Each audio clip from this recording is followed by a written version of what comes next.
Upon watching this episode, I feel very relieved because often when I'm watching TV, I say, which victim am I in this story? But because I am bald, I no longer have to go get my hair cut. So I am safe. So please start thinking of stories for yourself.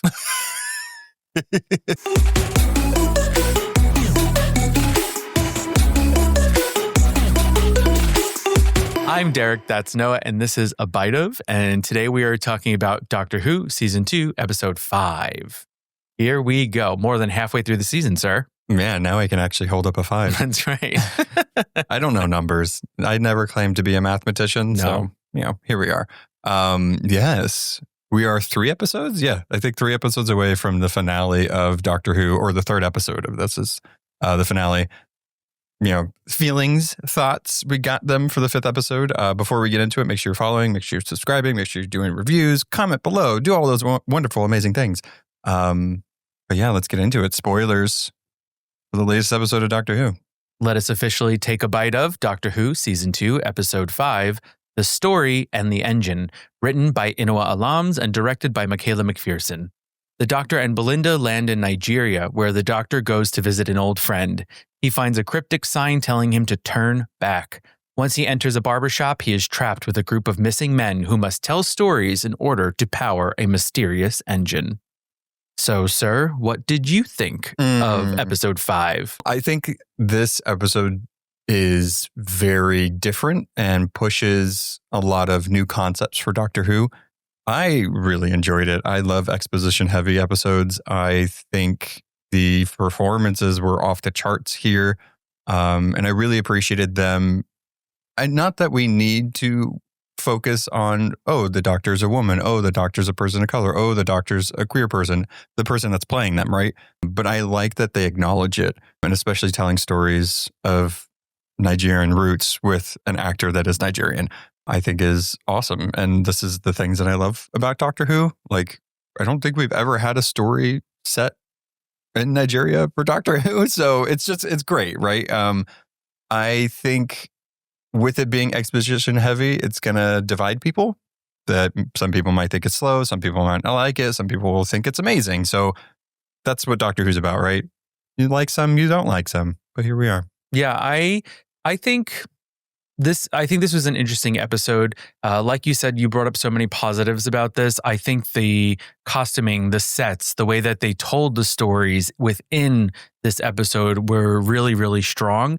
But what's so interesting is that I think part of the storytelling wasn't actually that strong within of the episode.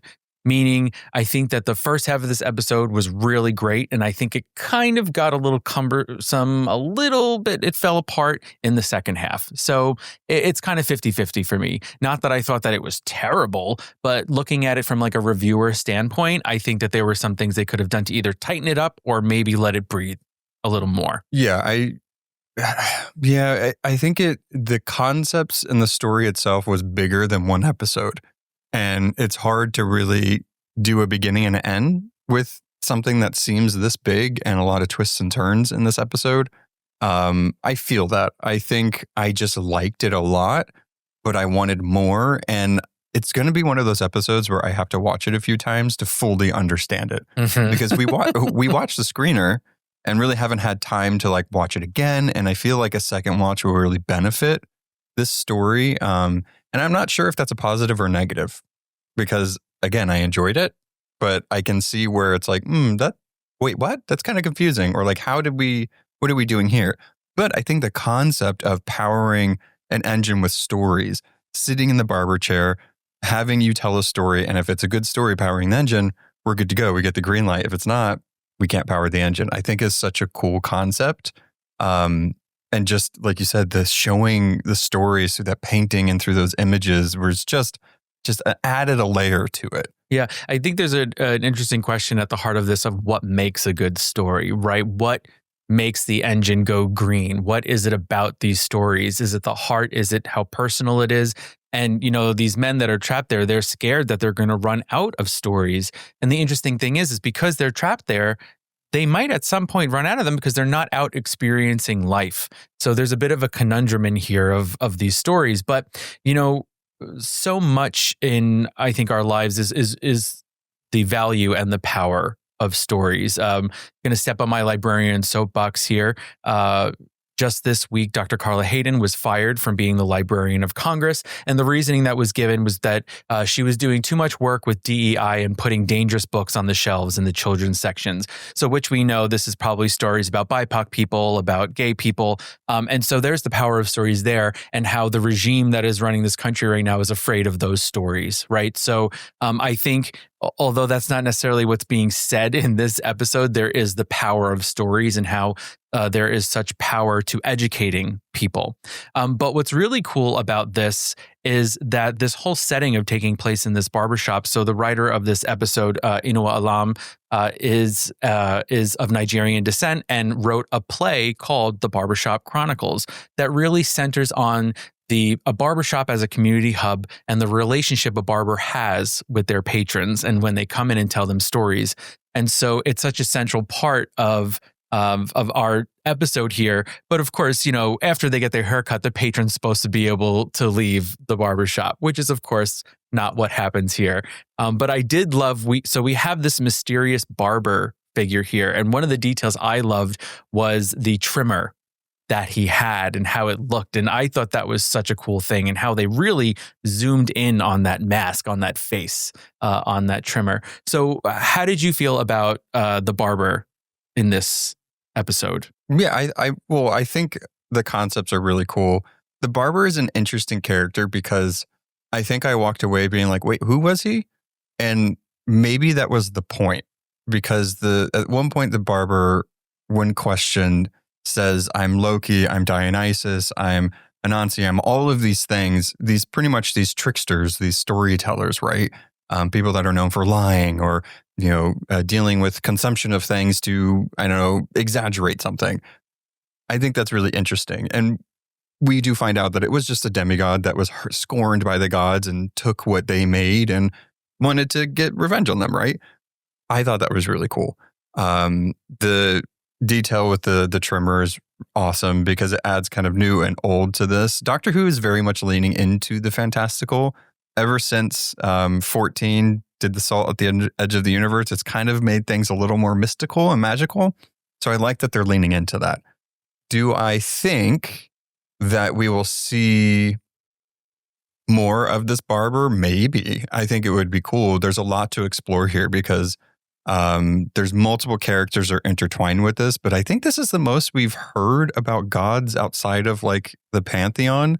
And so we can assume that all of the gods are a real thing because the Doctor has actually interacted with some of them. So I don't know. It has a lot of interesting implications. I think this is the closest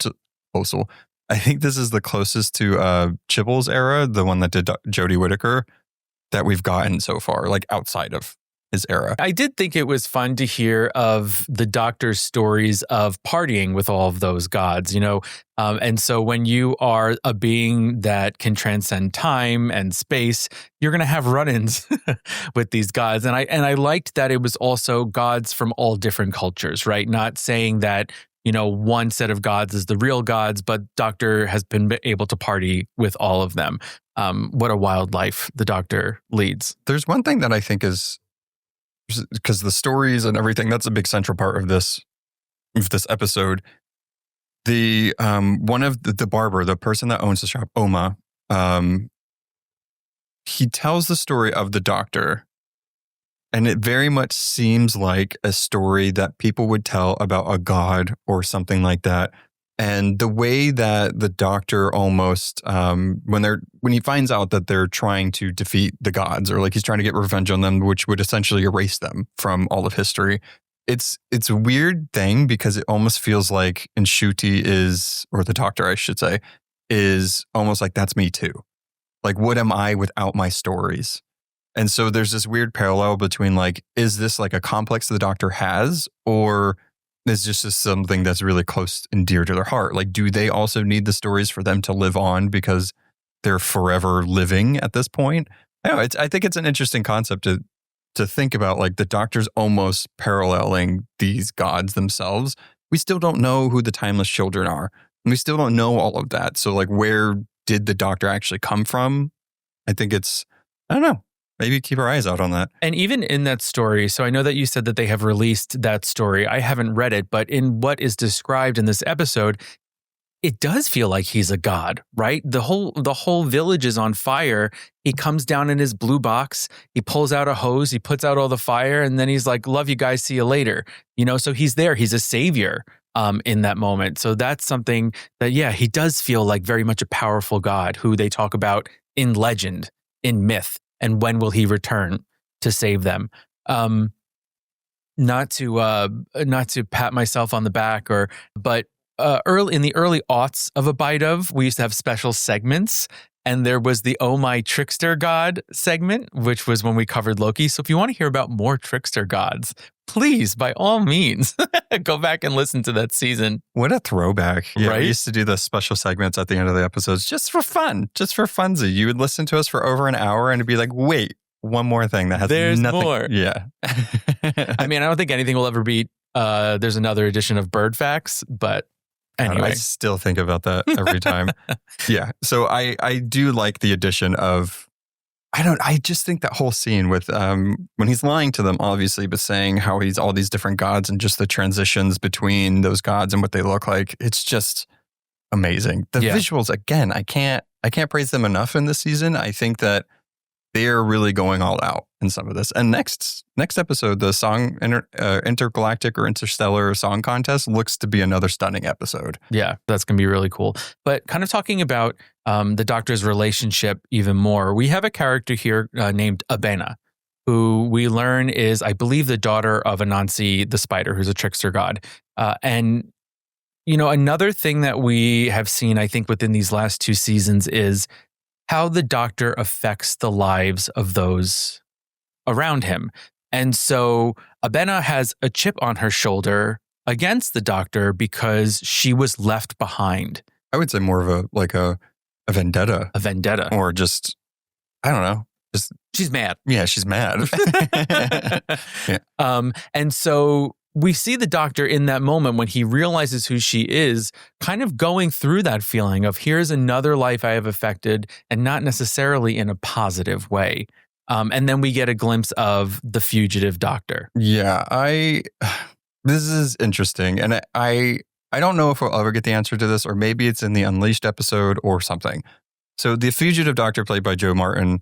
I love the Fugitive Doctor so much. I'm a big fan of the Jodie Whittaker era, of the Chibble era. Of course, there's things that changed everything, but I think Doctor Who needs to, challenge itself and expand its boundaries. And who cares? The Doctor changes, so should the story. Do I agree with everything? No. But I really like the Fugitive Doctor. And with the addition of the Timeless Child, essentially meaning that the Doctor has had more lives than we know, right? We thought there was only 13 or 15 or whatever it is, and they could only regenerate 12 or 13 times. But it turns out the Time Lords were the ones that stole that genetic trait from the Doctor. But when we find the Fugitive Doctor, that's when we realize, oh, so does this Doctor, was the Fugitive Doctor before Hartnell, which is the very first Doctor? It seems to be yes. So with the Doctor not knowing the other lives prior to Hartnell, Jodie Whittaker, and all of that, it begs questions of so do they now remember it?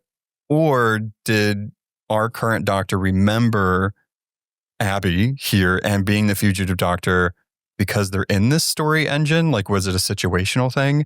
I think there are some weird questions, and they're playing with we're kind of soft retconning it or not is to be seen. But as soon as Joe Martin's face came on that screen, I was like, yes, it was just so cool. So cool. Yeah, I really enjoyed that where we're kind of behind Abena and we're looking at Nshuti, and then as it pans over, it goes to one side, there's Joe, and then it comes back to Nshuti. So, it really is showing that they are one, in a way, and that their memories are a part of each other.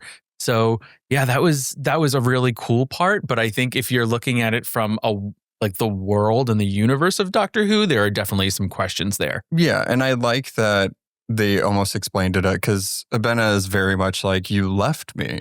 And it's one of those things that we have seen in Doctor Who before of like the forgotten companion or the person that was left behind or the mistake that the Doctor did. And I liked the line of the fugitive Doctor saying like, I was a fugitive, but like I was already in another story.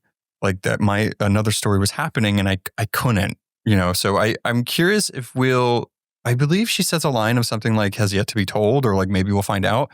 And I'm wondering if it's going to be in a Big Finish audio story, or will we see it again? They could very much, do a whole series of just showing what happened with the Fugitive Doctor. I would be down with it. But yeah, I think it was a fun episode for Easter eggs for fans of the show. Not only that, but we saw all the other incarnations of the Doctor. Again, another weird parallel from last season to now. When in the Rogue episode, we saw all of his faces. This episode, we see his faces again. But I did like that this episode was very much a black cast outside of flashbacks or TV screens. So I like that. I think, again, adding the Fugitive Doctor here is acknowledging that the Chibble stuff happened.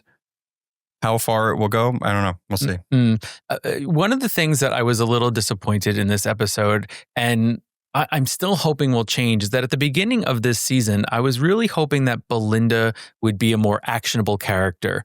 And in this episode, we don't even, again, it's the role of the companion, I guess, is to follow the Doctor and do whatever the Doctor is doing. And so, she's just kind of taking orders from him. She's running after him. But when he leaves her behind initially, when they land in Nigeria, and so she is in the TARDIS, and we're seeing the TARDIS react to the barbershop engine, which is something interesting as well, right? Because for the TARDIS to be mimicking something outside of it, like, what does that mean? What does that connection mean? I'm not sure. I don't know. I don't know if it was just like an added effect or added mystery, or we'll never acknowledge it again, because I don't think Belinda even mentioned it. Maybe she did to the Doctor, like the TARDIS was acting weird, so that's why it came out. I don't know. It was weird that anytime the barbershop door opened, that then the TARDIS would act funny. Maybe they're connected somehow, because at the end, in the climax of this, the Doctor is very much connected to the story engine, and their story alone could power this entire thing, which I think is just a fun, I don't know, like a heartwarming thing with the Doctor. Like, they've lived so many lives, they have so many stories to tell that they could just power an entire interweb, On the side of like Belinda, I agree with you, but I also don't. Only in that this is kind of the role of the companion. And I do think that this episode was very much for Nshuti, very much for this Doctor. But I did like that they were able to find a way for Belinda to be involved in this, in that talking to Abena and saying, hurt people. And that flips kind of, oh, okay, so I shouldn't just be festering in my hate for my father or for the Doctor. Hearing what the Doctor had to say and that they wish they could have taken them with them. And yeah, my father hurt me, but maybe I should stop hurting people and be good. So I do like that. Like, she kind of came in and was like, hey, by the way, maybe you should just like be nice. Then this God is like, you know what? You're fucking right. Yeah, totally. But also just, I honestly, like, I love the story of the Doctor and the blue box and putting out the fires and everything. Belinda's story was so heartwarming and also so sad. Again, the power of a story. That was such a simple story. And the Doctor talks about, like, you don't need these big things. An ordinary life is some of the best stories. And that was just such good storytelling. And that she's trying to go to her grand's birthday and she has to stop, and this doctor's not listening to her. And he's like, okay, you want to fix it? It's your story. But then she ended up saving this woman's life. And this woman came back and was like, thank you. It's just, it's so good. That little moment. Yeah. And I think we see that often nurses are the unsung heroes, right, of the medical profession. And so that is very much illustrated in this. And like you're saying, the Doctor tells this, what can be deemed as an ordinary story of an ordinary person's life, but it's still powerful enough to charge this engine, right, and make it move forward. And I think that, I guess that is part of the magic of Belinda. I do like that she still very much is seen as a valuable figure, whether she's in the TARDIS or at home. And that, I think that's why I want her to have more moments in this season. Do you think, I almost feel this way a little bit, not to say Doctor Who usually doesn't have like a series or even season-long arc of like a story. A lot of times I feel like in the past it's been like kind of something that's like kind of snaked its way to the finale. I think with it starting with this big mystery of Belinda and like can't get her back home, I think sometimes it's hard for us to be like, I like the things that are happening and I like these stories that we're getting because that's Doctor Who, right? Landing somewhere, story happens, go somewhere else.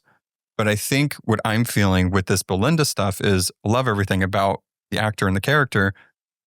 But like he went out, put the Vindicator down, done. And then it was almost like, okay, now we're getting a song contest, which obviously the Vindicator is going to come out. It's going to do its thing, right? But almost like, I know there's a rush, but sometimes it doesn't feel like it. And that's just because of the nature of the show. So I don't know if it was a good thing or a bad thing for us to start that way. But I am feeling very much like, how is this story going to like actually give room for it to breathe when we're like not really dealing with it, only in the aspects of Belinda being like, when am I going home?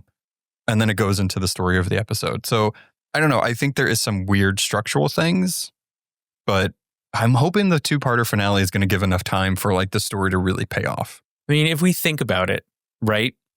As we saw in that story of Belinda's life, she's with a doctor who isn't truly seeing her value. And here she is again with a doctor.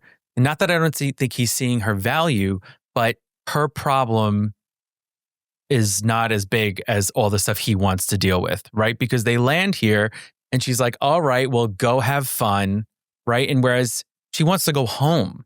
Yeah, I think it's hard for Belinda in that instance. When the doctor explains to Belinda of, this barbershop is the place that I feel like I can be myself. And it feels very much like because I'm a Black person, I can go here and it just feels like home. It feels safety. And Belinda, we've seen, even in the story that the doctor tells, is like always putting other people before herself. And so it's just perpetuating that of like, well, yeah, sure, go on. I want to say, just like anytime you guys do that, something happens. Just like either do it or don't. Like, what's to stop him from solving Belinda's mystery and then just going back? Well, then we wouldn't have the story. Yeah, it's funny. It's like a weird meta thing where it's like, you could not do that, but like, then there wouldn't be an episode. Right. Then we wouldn't get this beautiful episode. Right. Right. Okay. So one thing I did want to touch on with this is, so we talked about the gods, we talked about the story. I think the way the story engine looked with the heart and the brain, fantastic. Abena telling the story of slaves putting like roots to freedom on the hair and for other people to read it. And it was passed from generation to generation, slave to slave. And then she did the thing to the doctor of showing the root to get to the story engine. I think was just, whenever that happened, I got chills. I was like, that was just such a smooth way of telling that story and then incorporating it into the story. I thought it was beautiful. But there's one mystery that happens in this that kind of gets mentioned again, but we don't really talk about it. And I think it's going to come into play later is when Belinda is walking to the shop. She sees a child and the child seems a little out of place. My theory with that child, because she says something to the doctor, I saw a child. It was really weird. And the doctor's like, stories were just spilling out, right? For some reason, my gut reaction was like, that's Poppy from Space Babies. And I don't know why, but that's what I felt. And I don't know why she would be there, but it also makes me think like, is Belinda a space baby? I don't know. It's just like, for some reason, my first reaction was like, that's Poppy. Yeah. It just felt like something that it would be Doctor Who, right? Just tying in the first episode into this somehow. I don't know. I think that would be a really great callback. That would be very cool. But I guess the question is, why is Poppy there? Right. And are the space babies off exploring all corners of the universe and time? I mean, they are adventurers at heart. Are the space babies the timeless children? Is the doctor a space baby? How many generations of space babies are there? I just like saying space babies. Space baby. Yeah. That's definitely a mystery. I think hopefully we get an answer to it. But again, I feel like I'm mad at the doctor this episode because she's saying she saw something weird and he's like, oh, don't worry about it. It's typical doctor though.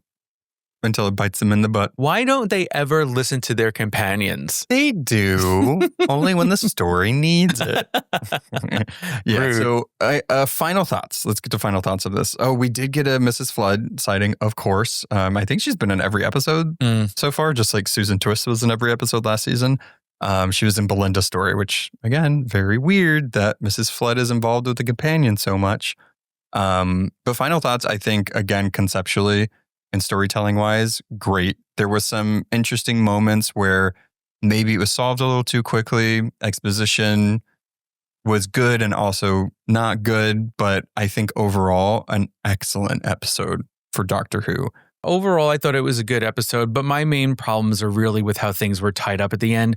I thought the 180 turn of the Barber really kind of came out of nowhere. And granted, look, I love this notion of hurt people, so stop the cycle. I think that's very important, but I just thought that he was like so vindictive and so hell-bent on destroying these gods. For him in a moment to just turn around, it felt way too easy. Well, I will say, yeah, that's Doctor Who, right? Doctor Who is very much all about nonviolence. They don't use guns, so it's like, it's a lot of always talking the person into coming to the realization that they should come to.